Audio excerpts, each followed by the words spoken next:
Welcome students. Today we are going to learn about accounting problem 8, admission of partner. The balance sheet of Sahil and Nikhil who share profits in the ratio of 3:2 as on 31st March 2017. All balance sheet and adjustments provided here.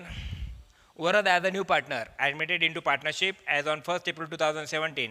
Therefore, we prepare here profit and loss adjustment account, partners capital account and balance sheet, as well as working note of cash and goodwill account. Accounting problem 8 जो दिला आहे की ज्यामध्ये तुम्हाला balance sheet provide केलं आहे. ओल balance sheet तुम्हाला ट्रान्सफर करायचं की नंबर फर्स्ट बॅलन्स या ठिकाणी दिला क्रेडिटर्स ₹60,000. क्रेडिटरचा बॅलन्स तुम्ही 60,000 आउटर कॉलमला या पद्धतीने ट्रान्सफर केला आहे. नंबर नेक्स्ट आहे कॅपिटल्स निखिल अँड साहिल. कॅपिटल्सचा जो बॅलन्स आहे तो तुम्ही पार्टनर्स कॅपिटल अकाउंटच्या क्रेडिट साईड या ठिकाणी by balance brought down ₹80,000 1 lakh याप्रमाणे ट्रान्सफर केला आहे. नंबर नेक्स्ट आहे ॲसेट. आता याप्रमाणे बॅलन्स शीटची लायबिलिटी साईड तुम्ही ट्रान्सफर केली आहे. ॲसेट साईडमध्ये नंबर फर्स्ट आहे फर्निचर ₹60,000. फर्निचर हे जे बॅलन्स शीटची ॲसेट साईडला तुम्ही ट्रान्सफर केले 60,000 इनर कॉलममध्ये का तर त्यावरती ॲडजस्टमेंट आहे. Building ₹72,000. Building as a asset there for transport inner column because of adjustment is mention regarding the building. Number next आहे डेटर्स ₹40,000. आता डेटर्सला देखील तुम्ही ट्रान्सफर केले. डेटर्सला इनर कॉलमला ट्रान्सफर केलं आहे का तर त्या डेटर्सवरती देखील ॲडजस्टमेंट आहे. नंबर नेक्स्ट आहे क्लोजिंग स्टॉक ₹48,000. क्लोजिंग स्टॉकवरती ॲडजस्टमेंट नाही आहे म्हणून क्लोजिंग स्टॉकला देखील आपण बॅलन्स शीटच्या ॲसेट साईडला ट्रान्सफर करायचं 48,000 म्हणून. नंबर नेक्स्ट आहे कॅश इन हँड ₹20,000. आता कॅश इन हँड ₹20,000 म्हणून कॅश वर्किंग नोटमध्ये तयार केलं या ठिकाणी मेन्शन करायचं टू बॅलन्स ब्रॉड डाऊन ₹20,000 याप्रमाणे.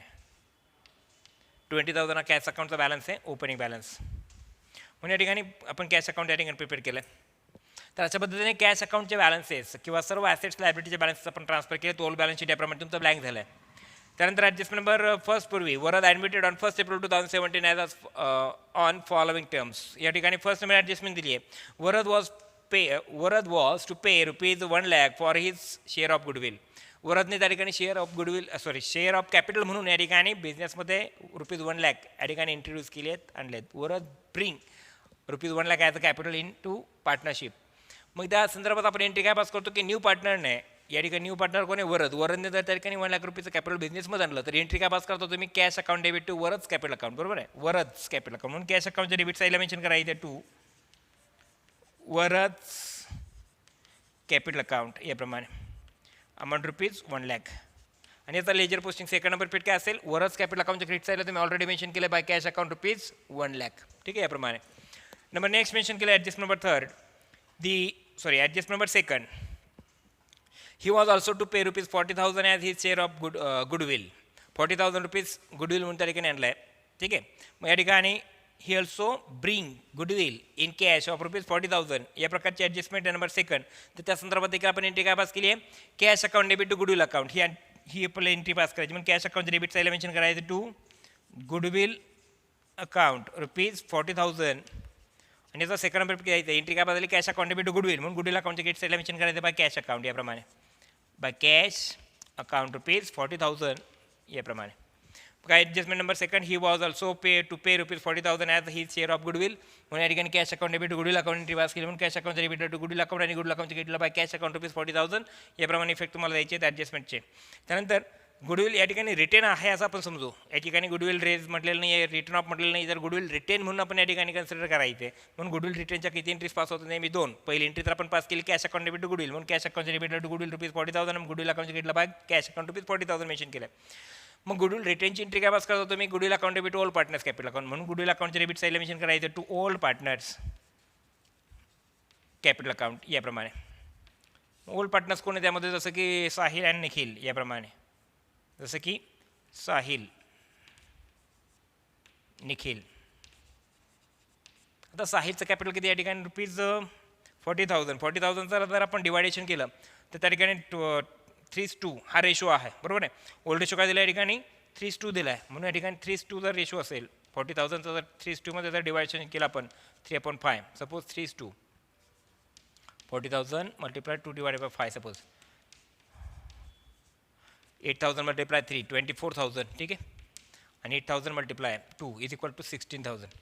म्हणजे जर आपण बघितलं गुडविलचं कॅल्क्युलेशन तर या ठिकाणी 24,000 अँड 16,000 याप्रमाणे तुम्ही काय केलं आहे 40,000 हे तुमचं गुडविल काय केलं तुम्ही रिटेन केलं, म्हणून एंट्री काय पास केली goodwill account debit old partners capital account. नाही तर सेकंड डेबिट काय दिला ओल्ड पार्टनर्स कॅपिटल अकाउंटचं क्रेडिट साईडला मेन्शन केलं बाय गुडविल अकाउंट 24,000 अँड ₹16,000 यापर्यंत तुम्हाला इफेक्ट द्यायचे आहेत. म्हणजे ॲडजस्ट नंबर सेकंडचे तुम्ही 2 एंट्रीज पास केल्या, cash account debit goodwill account debit old partners capital account. Old partners कोण आहे त्यामध्ये Sahil and Nikhil. Adjust number third आहे the new profit sharing ratio was 3:3. हा न्यू रेशो त्या ठिकाणी दिलेला होता.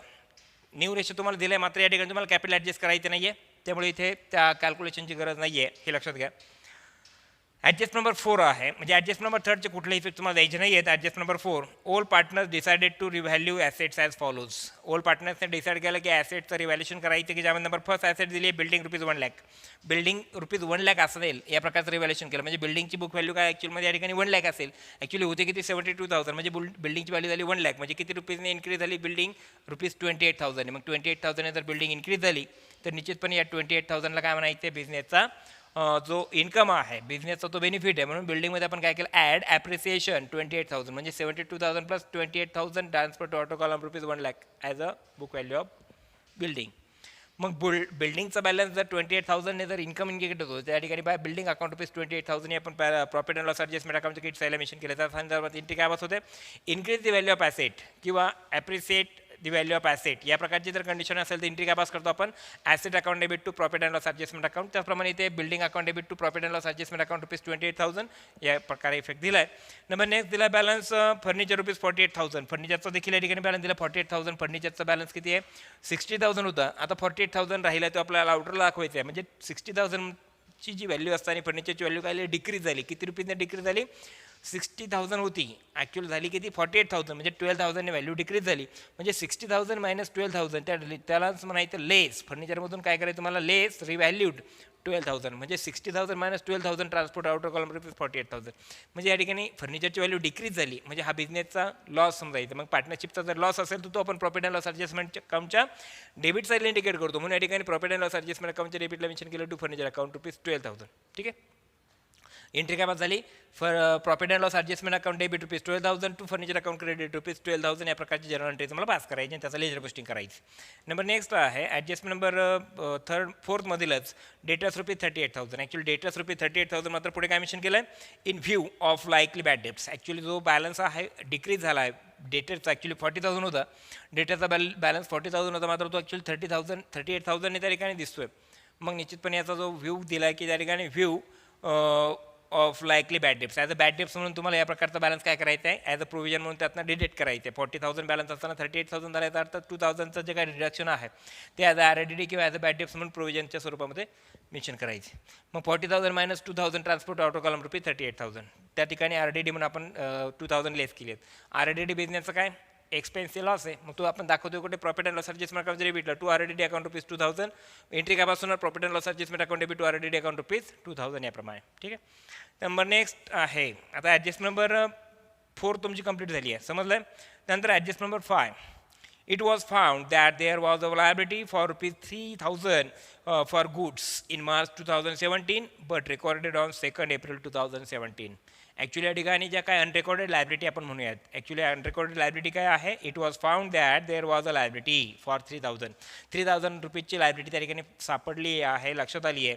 Found was a liability for 3,000 for goods in March 2017 but recorded on 2 April 2017. Actually 2 April 2017ला या प्रकारची अनरेकॉर्डेड जी लायबिलिटी होती 3,000ची ती त्या ठिकाणी काय झाली आहे सर्च झाली आहे, सापडली आहे. फाउंड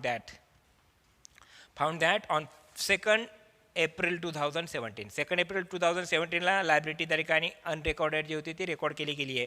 मग या ठिकाणी आपण 31 मार्च 2017चं बॅलन्स शीट या ठिकाणी बघतोय. मग 31 मार्च 2017 पर्यंतचेच ट्रान्झॅक्शन यामध्ये रेकॉर्ड केली होती, मात्र 2 एप्रिल 2017ला अनरेकॉर्डेड लायबिलिटी त्या ठिकाणी रेकॉर्ड केली गेली. तर त्या अनरेकॉर्डेड लायबिलिटीला आपण या ठिकाणी काय करायचे रेकॉर्ड करायचं होतं. ते कशा पद्धतीने unrecorded liability recorded in the books of showing as a liability, showing as a expense or loss, therefore transfer to debited to profit and loss account as a to new liability ₹3,000, new liability account ₹3,000, and their second effect goes to new liability showing as a liability ₹3000. ठीक आहे. अशा पद्धतीने new लायबिलिटीचे आपल्याला दोन effect द्यायचे आहेत की as a loss म्हणून 3000 तुम्हाला इंडिकेट करायचे प्रॉफिट अँड लॉस ॲडजस्टमेंट अकाउंटच्या डेबिटला आणि asset liability side of balance sheet याप्रमाणे 3000 तुम्हाला इंडिकेट करायचे. म्हणजे ॲडजस्टमेंट नंबर 5 जी होती ही देखील अनरेकॉर्डेड लायबिलिटी म्हणून त्याचे इफेक्ट तुम्ही दिलेले आहेत. त्यानंतर पुढे मेन्शन केलं you are required to prepare profit and loss adjustment account partners capital account of the capital accounts of the partners. And number C mention केलं की balance sheet after the admission of वरदचं admission नंतर जे काय balance sheet तुम्हाला prepare करायचं आहे याप्रमाणे. आता या पद्धतीने सर्व तुम्हाला या ठिकाणी अकाउंटिंग प्रॉब्लेम तुम्हाला कॅपिटल ॲडजस्ट करायचं नव्हतं किंवा इतर काही ॲडजस्टमेंट त्यामध्ये नव्हतं. फक्त यामध्ये अनरेकॉर्डेड लायबिलिटी ही थोडीशी नवीन ॲडजस्टमेंट होती. अदरवाईज आपण यापूर्वी सर्व ज्या ॲडजस्टमेंट्स किंवा सर्व अकाउंटिंग प्रॉब्लेम जे सॉल्व्ह केलेत ते याचप्रमाणे काय केले आहेत सॉल्व्ह केलेली आहेत. तर चला तर आपण या ठिकाणी profit and loss adjustment account जे आहे हे टॅली करतोय आणि नंतर आपण प्रत्येक अकाउंट टॅली करत प्रत्येक अकाउंट आपण क्लोज करतोय. जसं की प्रॉफिट अँड लॉस अकाउंटची जर बॅलन्सिंग पेअर बघितली तर क्रेडिट साईड एक्सेस दिसते 28,000 आहे म्हणून बॅलन्सिंग पेअर 28,000 मेन्शन केली आहे. त्यानंतर 28,000 मायनस सपोज तुमचे झाले 12,000 2,000 अँड 3,000 इज इक्वल टू किती होतं तुमचे टोटली 17,000 म्हणून 28,000 मायनस 17,000 इवन रिमेनिंग बॅलन्स आहे 11,000. या 11,000ला म्हणायचं आहे रिव्हॅल्युएशन प्रॉफिट. हा रिव्हॅल्युएशन प्रॉफिटची एंट्री काय पास होते profit and loss adjustment account debit to partners capital account किंवा profit and loss adjustment account debit to Sahil's capital account ₹6,600 to Nikhil's capital account credit ₹4,400 याप्रमाणे तुम्हाला त्याचं डिवायडेशन करायचं. 6,600 4,400 हे 3:2 या रेशोमध्ये त्याचं रिव्हॅल्युएशन प्रॉफिटचं डिवायडेशन केलं याप्रमाणे. ठीक आहे. मग याचा फर्स्ट नंबर इफेक्ट दिला profit and loss adjustment account debit to partners capital account आणि याचा सेकंड नंबर इफेक्ट द्यायचा पार्टनर्स कॅपिटल अकाउंटचं क्रेडिट साईडला मेन्शन करायचं आपल्याला by profit and loss adjustment account 6,600 into Sahil's column and ₹4,400 into Nikhil's column याप्रमाणे. आता आपण पार्टनर्स कॅपिटल अकाउंटमध्ये आहोत. पार्टनर्स कॅपिटल अकाउंट टॅली करत असताना या ठिकाणी बॅलन्सिंग फिगर जर आपण बघितली वरची तर या ठिकाणी 1 लाख असेल 1 लाख इथे मेन्शन केले तिथे देखील 1 लाख आहे म्हणून इथे 1 लाख मेन्शन केले.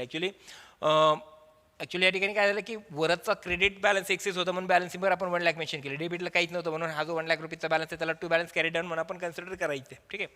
नंतर निखिलचा जर आपण बघितलं बॅलन्स तर या ठिकाणी बॅलन्सिंगवर क्रेडिटची एक्सेस दिसते ₹1,20,400 डेबिटला देखील काहीच नव्हतं म्हणून या ठिकाणी बॅलन्सिंगवर 1,20,000 आणि to balance carry down closing balance जो आहे निखिलचा हा देखील इंडिकेट होतो क्रेडिट. मग तो देखील आपण या ठिकाणी 1,20,400 मेन्शन केला.